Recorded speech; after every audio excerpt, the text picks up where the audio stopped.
What makes Grandmaster Yoda one of the best Jedi to ever live? And no, it's not the memes, while those are absolutely hilarious.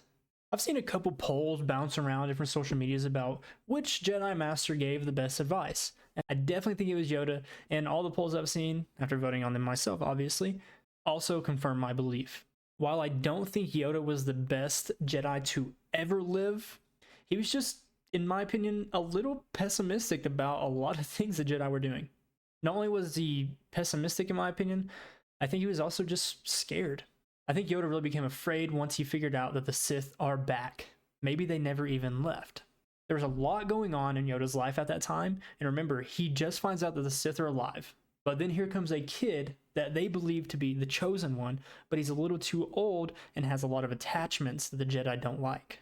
So yeah, Yoda was absolutely scared for the Jedi's future. That could also explain why some of the visions that he had in Clone Wars and throughout his life, showing the downfall of the Jedi, was kind of ignored by him a little bit. It was always there in his mind. He always obviously wanted to stop it, but honestly, he probably could have done more. Yoda also has some of the most quotable lines in all of Star Wars. I mean, you hear people quote them without even having seen Star Wars. Like, they know who Yoda is. Not because of some of the funny faces he made, some of the funny noises he made, but also the way he talked. In the first season of Tales of the Jedi, we find out that Yoda actually talks that way by choice. Well, it's not confirmed that he talks that way by choice, but it's heavily implied. In Tales of the Jedi, we see Master Yaddle quite a bit, and she talks like a normal person. She just speaks normal English. But then when you hear Yoda talk, everything's kind of backwards and really confusing. You have to really sit and think about what he's actually trying to say. And that's the kicker. Yoda does that on purpose, so you actually have to sit and think about what he's saying. You don't just hear him, you actually listen to him. That's such a masterful thing for Yoda to do, because that way people actually hear and listen to his advice.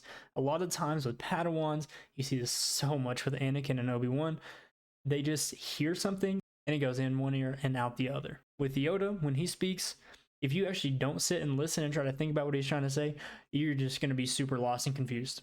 It also helps that on top of all that, Yoda is extremely powerful with the Force. I think Yoda has an understanding of the Force that's not even fully explored in the Clone Wars or in any of the movies. I would love to see the second season or maybe even a third season of Tales of the Jedi to follow a younger Yoda as he starts to understand the Force even more and show how much he truly understands it. Outside of that, I want to know nothing else about Master Yoda, because that kind of plays into his character quite a bit, is that he's super powerful, super knowledgeable. He knows all these great different things about the Force, but you don't really know where he came from, what he's been doing. He's a very mysterious character, and I think that draws in a lot of people. I have no interest in finding out where Yoda's species come from, how many there are. I just want to know how much he knows about the Force. And really, I think those reasons are why Yoda is one of the best characters in Star Wars and one of the best Jedi to ever live. Let me know what other reasons I might have missed as to why Yoda is one of the best characters and one of the best Jedi to ever live down in the comments below. I appreciate you guys so much for watching. If you enjoyed this video, make sure you subscribe, and I'll catch you in the next one. Peace.